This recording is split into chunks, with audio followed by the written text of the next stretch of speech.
Tonight, the NAACP is speaking out against the Meriden Police Department on the use of tasers on suspects, especially minorities. Police used a stun gun on a man who they say was out of control, and he later died at the hospital. News 8's Jamie Muro is live in our newsroom at the Middletown Press. Jamie.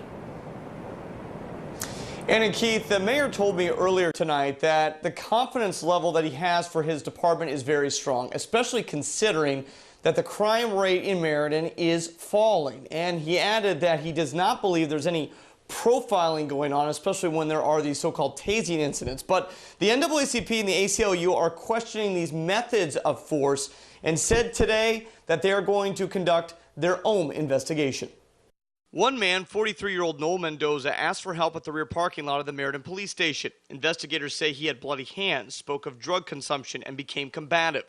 Meriden officers used a conductive energy device, or CED, to subdue him.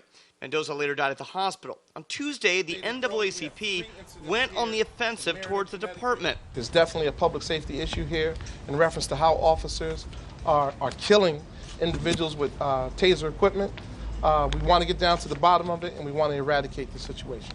Taser International is the manufacturer of a weapon, often referred to as a taser that releases electric shocks.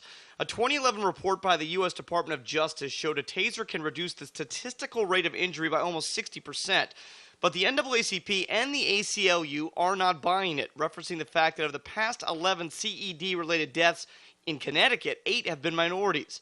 Yet the Meriden Police Department says the weapon has avoided tragedies and saved lives. Instead of using deadly force, I wish the media would give a lot of attention to all the lives that have been saved by using taser, because that has happened a lot, where an officer could have used his pistol but instead uses a taser and did not have to use deadly force in that instance.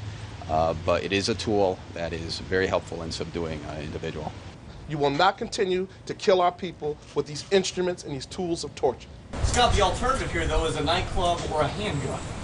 So that's not exactly a better alternative here. Well, I don't know if this situation really was fitting for someone to use a nightclub. The NAACP is demanding transparency from the department, a protocol the department says they take very seriously. We would think that we were somewhere down in Jackson, Mississippi or Birmingham, Alabama.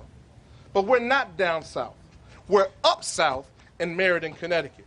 I can tell you for tasers, we have several officers for training. They get tased. They get tased during part of their training. I've seen it happen here myself. That's why, and we've seen the effects of it, and that's why we're very supportive of the weapon. It incapacitates individuals. Absolutely, I think the public is not given the full story or educated totally on what the taser does. Now, the ACLU is asking for a full review of CED policies for all departments statewide. They're making that request to the state legislators. One last thing here, guys.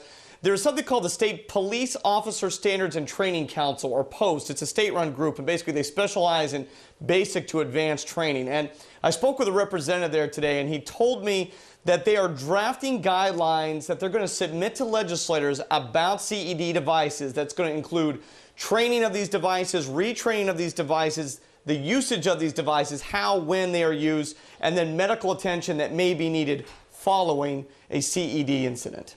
We are live in the News 8 newsroom at the Middletown Press. I'm Jamie Muro, News 8.